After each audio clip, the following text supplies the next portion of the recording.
This song, Elroy, is a powerful reminder of God's faithfulness inspired by Hagar's story.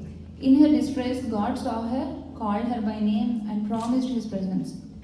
Just like Hagar in our struggles, God's gaze gives us strength and courage. This song reflects that His presence is our refuge and His word sustains us through every trial. As we worship, let's remember that the God who saw Hagar sees us always with us. Please join in singing.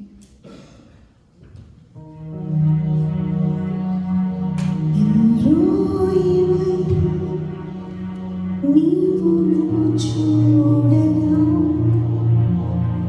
నీ దర్శనమే నాకు బలమాయ